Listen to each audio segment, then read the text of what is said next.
Lorsque l'on parle de véhicules hors route, on fait référence aux motoneiges, aux motocross, aux 4 roues et aux autoquads, aussi appelés véhicules côte à côte. Au Québec, la conduite de ces véhicules est encadrée par un ensemble de règles qui s'appliquent également aux Autochtones et aux non-autochtones. Un jeune de 16 ou 17 ans qui souhaite conduire une motoneige ou un véhicule hors route doit suivre une formation obligatoire et obtenir un certificat d'aptitude et de connaissance. Ce certificat confirme que le jeune a les connaissances et les habiletés nécessaires pour conduire un véhicule hors route. Avec ce certificat en main, le jeune de 16 ou 17 ans pourra conduire son VTT sur les sentiers uniquement. S'il veut conduire le véhicule sur les chemins publics dans les rares conditions permises, il doit détenir un permis de conduire ou un permis probatoire valide. Cette dernière exigence s'applique aussi aux conducteurs adultes. Vrai ou faux? À partir de l'âge de 16 ans, les jeunes peuvent conduire n'importe quel véhicule hors route.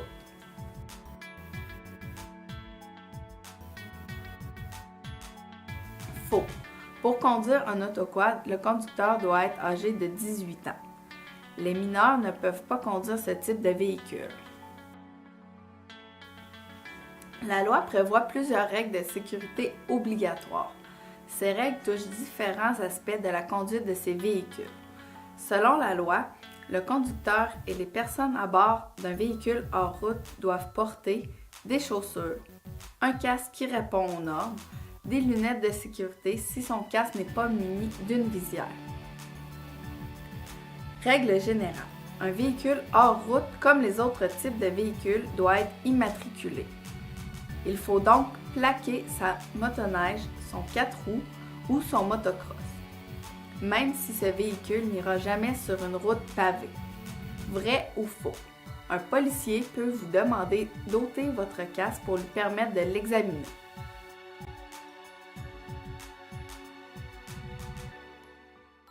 Vrai. La loi prévoit que le conducteur ou son passager doit, sur demande d'un agent de la paix, lui permettre de procéder à l'examen de son casque et de tout autre équipement. Une personne ne peut transporter un passager que si elle est âgée d'au moins 18 ans et qu'un siège passager est installé de façon conforme et selon les instructions du fabricant. Il est donc interdit à un conducteur de moins de 18 ans de transporter un passager. Lorsqu'il circule dans un sentier, le conducteur d'un véhicule hors route doit respecter la signalisation installée, dont les limites de vitesse. La loi prévoit des limites de vitesse maximales. À certains endroits, la limite de vitesse maximale peut être inférieure. La règle est donc de suivre les limites de vitesse indiquées par la signalisation. Quels documents devez-vous avoir sur vous lorsque vous conduisez un véhicule hors route?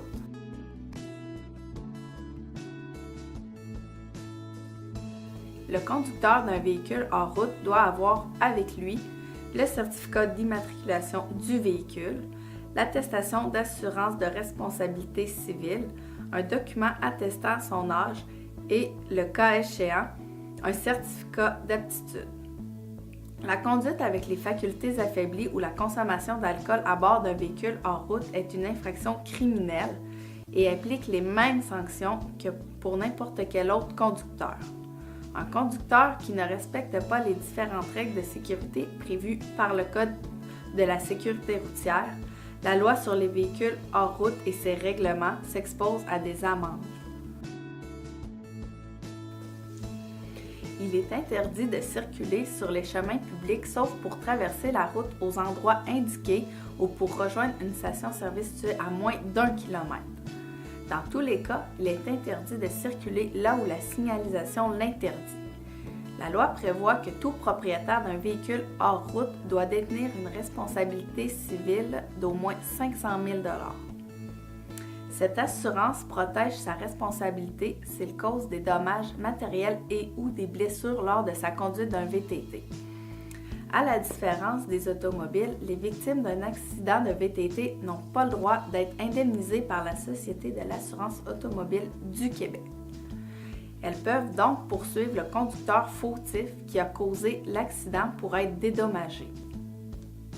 Cependant, Une personne blessée dans un accident de VTT qui implique une voiture sur un chemin public peut recevoir une indemnisation de la SAAQ. La loi prévoit qu'il est possible de circuler en véhicule hors route sur les sentiers des clubs et sur les terres publiques. Certaines restrictions ou interdictions peuvent s'appliquer sur les terres protégées par la loi sur la conservation et la mise en valeur de la faune, la loi sur les espèces menacées ou vulnérables ou la loi sur les mines pour ne nommer que celle-là.